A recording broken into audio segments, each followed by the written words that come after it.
एक बार की बात है, किसी नगर में एक धनी सेठ रहता था। वो बहुत स्वार्थी था और सदाचार के कार्यों से कोसों दूर रहता था। उसका एक पड़ोसी था।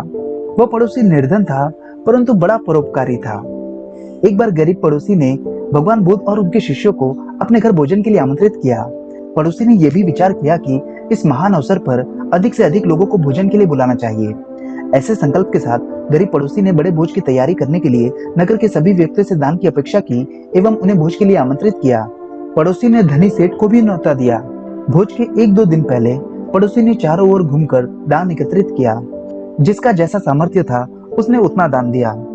जब धनी सेठ ने पड़ोसी को घर घर जाकर दान की याचना करते देखा, तो मन ही मन में सोचा, इस आदमी से खुद का पेट तो पाला जाता नहीं, फिर भी इसने इतने बड़े भिक्षु संघ और नगरवासियों को भोजन के लिए आमंत्रित कर लिया। अब इसे घर घर जाकर भिक्षा मांगनी पड़ रही है। ये मेरे घर भी जरूर आएगा। जब पड़ोसी धनी सेठ के द्वार पर दान मांगने के लिए आया, तो धनी सेठ ने उसे थोड़ा सा नमक, शहद और घी दे दिया। पड़ोसी ने प्रसन्नता पूर्वक धनी सेठ से दान ग्रहण किया, परंतु उसे अन्य व्यक्तियों के दान में नहीं मिलाया, बल्कि अलग से रख दिया। धनी सेठ को यह देखकर बहुत अचरज हुआ कि उसका दान सभी के दान से अलग क्यों रख दिया गया। उसे यह लगा कि पड़ोसी ने सभी के सामने उसे लज्जित करने के लिए ऐसा किया, ताकि सभी यह देख सके कि इतना धनी व्यक्ति ने कितना तुच्छ सा दान दिया है।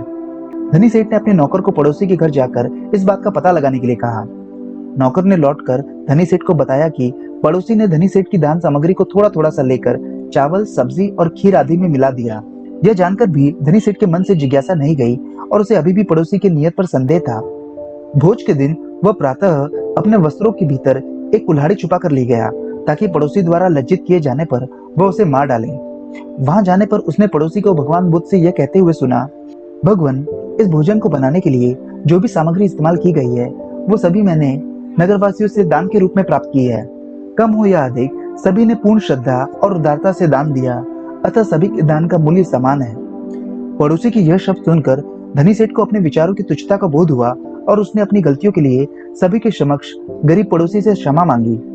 धनी सेठ के पश्चाताप के शब्दों को सुनकर बुद्ध ने वहां उपस्थित समस्त व्यक्तियों से कहा, तुम्हारे द्वारा किया गया शुभ कर्म भले ही कितना छोटा हो, पर उसे तुच्छ मत मानो।